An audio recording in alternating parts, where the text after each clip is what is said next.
Welcome everyone to the seminar, and thanks to our speakers for their time and expertise this afternoon.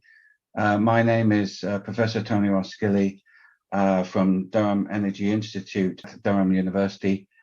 And this event is organized through the EPSRC Network for Hydrogen Fuel Transportation, and is part of a series of events looking at different aspects of hydrogen research across all transportation sectors. This week we are looking at the challenges of using hydrogen within the aviation sector, and we're delighted to welcome two speakers who will be providing their thoughts from a research perspective, from an industrial perspective. We have asked each of the speakers to present for around 20 minutes. And once they've finished, we'll open up to a Q&A session. I'd just like to introduce our second speaker now. Julian Renz is Head of Programs at Zeroavia. The topic of his presentation is 3 ways of making sure hydrogen is no longer always in the future. Julian is Head of Programs, leading the work on the Cranfield-based High Flyer 1 and 2 programs. He's been in Zeroavia since its inception, pioneering hydrogen electric aviation. Prior to this, he led hydrogen and aviation-focused projects at System IQ, sustainability-focused investment and advisory firm. He holds an MSc in chemical engineering from the Technical University of Munich and an honors degree in technology management from the Center for Digital Technology and Management. Over to you, Julian. Thank you for the invitation, and great to see so many faces joining. And actually what I love specifically is that actually people have their video on. So before I do anything else, I'll ask everyone to put their videos on, because we're going to start this one with a little fun section, especially after the great introduction that Christina already gave to the topic overall, right? I essentially feel like I don't have to tell you anything more about hydrogen aviation. Instead, what I'll tell you about is my cousin's newborn child from last May. So I guess like one of the first lockdown kids. And I'm assuming you can see her now. And her name is Helen. And she was born, May 2020. And all the stuff that Christina showed you, right, in terms of future of aviation and how we get to clean aviation and stuff like that. The exciting thing is that the person who it will really affect is Helen. And so what I want to do to start with is I'll take you to a little casino trip, and I'll make a few bets with all of you. And I will test a little bit what attendees to a Durham University Network H2 webinar think about the future. And the reason why you all have your videos on now, thanks by the way for turning them on, is so I can see you. That's a nice thing. But also because you can bet with me by leaving your videos on. So if you agree with me, leave your videos on. If you disagree, turn your videos off. And I can see, I think, 25 videos at a time. So essentially, if I see still only faces, I'll consider myself successful. My first bet is, think about Helen's life, right? Born 2020. My first bet is that she will never learn how to 10-finger type on a keyboard. Because essentially, I think with kind of like speech recognition and touch and swiping and whatever else will be there in the future, she just won't have to. So that's my first bet. If you agree with me, leave your videos on. If you think she will actually probably learn how to type a keyboard, you can turn your videos off. I know you're all disappearing from me. I still have a full, I would say like a quarter of you actually agree with me. The rest doesn't. So that's an interesting start, right? But think about her life, right? By that time, it's probably going to be 2020. A 2030, right? Like that's probably the time I would expect her to have to engage with that. Next bet. I'm German. In Germany, you do driver's license when you're like, 17, 18. So, and my cousin is also German. So that would be the kind of age for Helen most likely as well. So my next bet is that Helen will actually never learn how to drive a car. So, 2037, 2038, I bet she will not learn how to drive a car.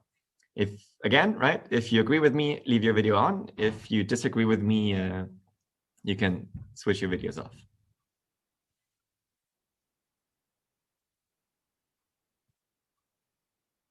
I see a few more faces, but not many. So I'll take the hint. You'll all have to pay me back when 2038 comes around and I was actually right, and she'll actually just cruise in her whatever car it will be by then. Well, that's okay. Last bet. And you probably guessed where this was going. My last bet is by the time, Helen is roughly my age, and by the time, she might start thinking about, I don't know, getting married or something like that. Let's assume, she gets married when she's 30. She wants to do a bachelorette trip to a hen do. She wants to do that to Greece. And my last bet is that she'll be able to do that on a zero-emission airplane. And before you all, start switching screens again and show me that you agree or disagree, the reason that's my third bet is because, we essentially have bet our company on this as well. So the single bet that we have made is zero-emission aviation will become a reality. And our contribution to it is that we want to be the first practical zero-emission aviation powertrain. And that has some very specific consequences, right, that I want you to walk you through today, and hence the title of the presentation that Paul so nicely mentioned, right? It's all about, I want to kind of instill in you the 3 reasons why we believe that hydrogen is not an kind of, always 20 years out technology now. It's actually happening. And I couldn't have wished for a better introduction, right, than what Christina was already talking about. So let me start with the basis, and this one I'll literally skip in 30 seconds because Christina obviously spoke about this topic as well, right? Emissions and aviation emissions and the problem of those rising. And clearly, right, of there not really being a kind of truly scalable solution today, right? That's just status quo, and I think we can all agree on that. So at that point, the question becomes, how do we avoid that aviation becomes from a small amount of human climate impact to like the dominating part of human climate impact, because we can't find solutions to the problem. At Zeroavia, what we believe in is this vision of renewably powered hydrogen electric aviation. Renewably powered is the left-hand side of all of this, right? So you need to make sure that your hydrogen is actually produced in an as close to zero emissions way as possible. For example, using local renewable electricity sources, having hydrogen electrolysis. You can have that on site actually at the airports, because airports are great hydrogen hubs in terms of consumption. And the electrolyzer, what it does is it takes water, it splits that water into hydrogen and oxygen. And then that hydrogen you put on board of the aircraft. And that's what we focus on, right? At Zeroavia, we think the bottleneck to sustainable aviation, so what we really need to change to make it practical, is the propulsion system, the powertrain, and that's what we develop. So the integration of the hydrogen tanks with the fuel cell system, which takes the hydrogen and oxygen from the air to combine it back into water and electricity, and then you use that electricity to run an electric motor and create thrust. Now, ultimately, right, it is a kind of fully electric propulsion system, right? The only difference is we store the electricity in a chemical storage, which is hydrogen. And by that, we achieve higher energy densities than you could achieve with other energy storage options like batteries. That means you can either power larger aircraft or fly longer distances. And that's why you have a longer range, low cost, and zero emission solution at the end. And I think, apart from, again, everything that Christina already spoke about, right? Like really the momentum for hydrogen aviation has been accelerating tremendously over the last year. It started with the European Union, the Clean Sky and Fuel Cell Hydrogen joint undertaking, publishing a study that was conducted by McKinsey & Company in May 2022 on hydrogen and aviation. It, of course, continued with French bailout plans for Air France being connected to them reducing emissions. We had the Airbus announcements, and you saw the Airbus concept studies as well in Christina's presentation back into September last year. And then, you know, Aviation Week is, for those of you who know it, right? Like it's kind of the leading trade press body essentially in aviation. And if they put hydrogen aviation on their cover page, then, you know, it's by now no longer a niche topic. It is really kind of, you know, considered the fuel of choice for serious decarbonization efforts. That being said, right, the big question, if we all agree that hydrogen in aviation will play a role in the future, is how do you make it practical, and how do you make it practical by mid-decade? Because that's really what we want to do, right? If we say we want to be the most practical zero-emission aviation company.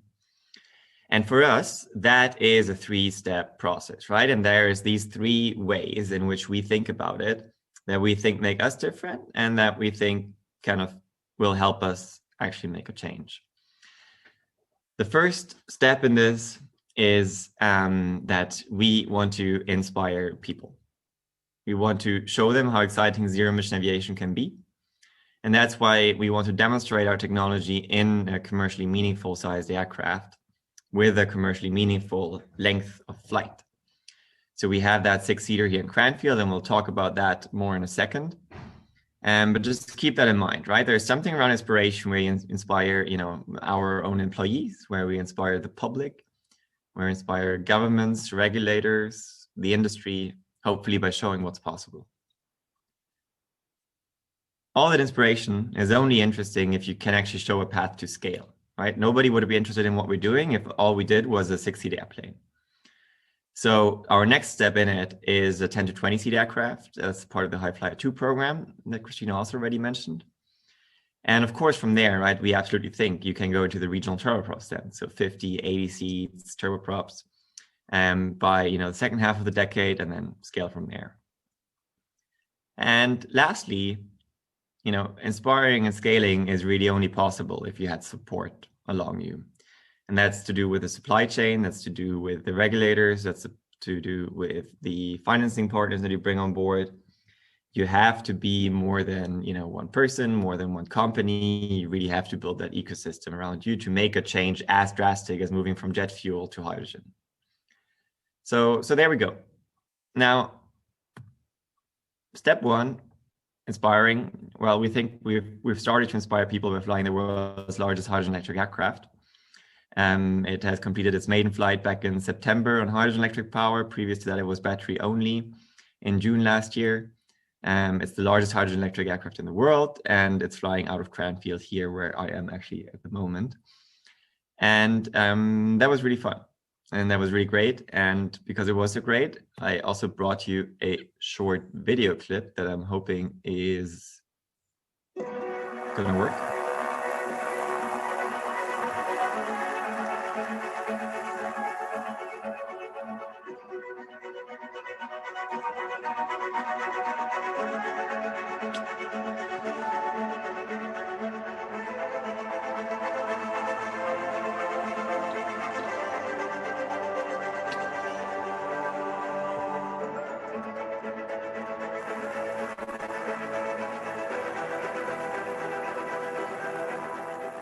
Zeroavia is revolutionizing aviation by building a new generation of zero-emission powertrains for aircraft of all sizes.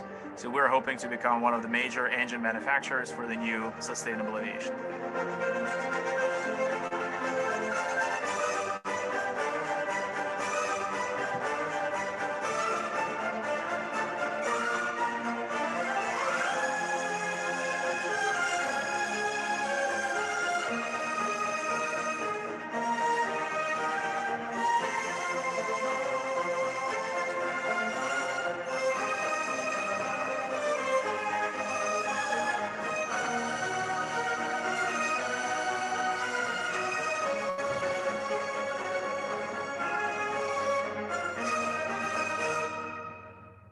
the last part in this inspiration part of the presentation, right, is around, we believe the technology on the aircraft is the one thing. The other and equally important topic is infrastructure. And that has to do with how you produce the hydrogen, how you store it, how you move it around an airport, how you fuel the aircraft, and all these things. So what you see, what we've done here in Cranfield is actually, so there are on-site photovoltaics. What we have installed is on-site electrolysis at the airport. So I can see it from the window here. It's a lovely green container. And from there, the hydrogen gets stored on board of this truck. And then the truck, drives airside, fills the aircraft just like you would, like you're used to from like small airplane refueling with jet fuel or F-gas. And then the aircraft can take off. And the great thing about it, right, is a multimodal solution. So it is not limited to the airplane alone. The same truck we use to fuel our hydrogen electric car. And if you think about the ecosystem in the future, right, something actually also Christina alluded to already, is of course an airport is a great hydrogen hub for future transport applications, because the airplane itself is a very reliable source of demand, because they fly 8 times a day. It's very scheduled services, exactly when they're going to need it. And it's the single largest consumer of hydrogen in transport, simply because of how energy intensive it is to fly. But you can then combine that core demand from aviation with, using that same fuel, hydrogen, for trucks, for buses, for cars, if those ever, become a thing in big scale. And that's really the core idea, right, of creating a lot of demand at a single site so that you can scale up production and get hydrogen cost effective. That's kind of the goal with all of this. And we want to demonstrate how it can look like, right? So people get an understanding of what it does. So that's what we did here. Now, step 2, I already talked to you about, is you need to have a plan for scale. And this is our plan for scaling. So we're starting with the first commercial offering, kind of, late 2023, early 2024, with a 10 to 20 seat aircraft. Again, we only provide a propulsion system. So think about it that way, right? Like you develop a 600 kilowatt propulsion system. If you use one of them in front of the airplane, it's a 10-seat airplane. If you use one under each wing, it becomes a 20-seat airplane. The roadmap to get there follows through from the 6-seater to its optimization here in the UK and the long distance flight, all the way to kind of flying with a 19-seater, developing the project, all that under the High Flyer brand. So High Flyer 1 was a 6-seater, High Flyer 2 is the 19-seater, and then certifying the system following from that. From there, you can then move into the larger turboprops, as I mentioned, by the kind of second half of the decade. And from there, again, Airbus has shown their concepts, right, for like the narrow bodies or the kind of V-shaped aircraft in the kind of 2030, 2035 region, when you could then reach larger aircraft, more passenger numbers, longer ranges, all these kind of interesting topics. And then the last topic I just want to touch on is support, because without support, we would be nothing. And there's a few categories that I want to highlight. The first one is financial support, because unfortunately developing aviation products, of course, not cheap.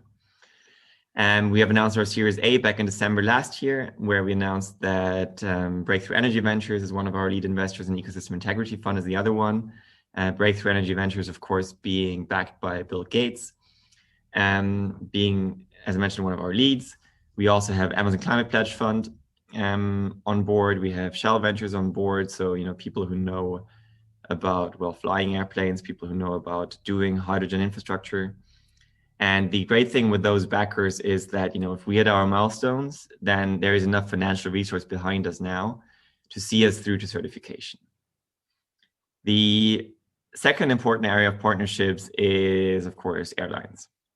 So we have announced a partnership with British Airways back in December. We announced a few demonstration flight programs with Logan Air come this year, as part of the Future Flight Challenge. And we have kind of, around like 20, 30 LOIs with airlines around the world that want to fly our aircraft, and that helps us develop the right product for them. And lastly, or actually not lastly, two more aspects is one is of course supply chain. So, right, if any of you works for a company that has a great technology in the fuel cell, electric motor, inverter topic areas, in the hydrogen storage topic areas, be it either compressed gaseous hydrogen storage or liquid hydrogen storage, please reach out. We are part of the Starburst Accelerator, which is probably the leading aviation accelerator, and part of the Elemental Accelerator, which is probably the leading sustainability-focused accelerator, which is quite exciting. And last but not least, right, we also partner with supply chain through our High Flyer program. So that's really a great way to engage with us. The ATI is a great place to start. Innovate UK, the Knowledge Transfer Networks, the H2 network. There's a lot of potential for outreach and for engaging with us. And of course, the High Flyer program is also an important point in the partnership that we have built or are building with government and all the influence that has. Because really, right, like what government does at the moment, especially in the UK, is set targets for the entire industry. So if there's a Jet Zero Council that wants to make, 100-seater aircraft happen by the end of the decade, then that sets an ambition for the entire industry. And we are, hard on its heels to actually make it happen. Starting with a 20-seater airplane that we plan to fly for the first time this year on hydrogen power. And from there, scaling slowly but surely to this target level. And with all that support, we're hoping to be that most practical aviation powertrain company. And that being said, I hope I also convinced you that you don't want to bet against me, at least on that last bet that I made.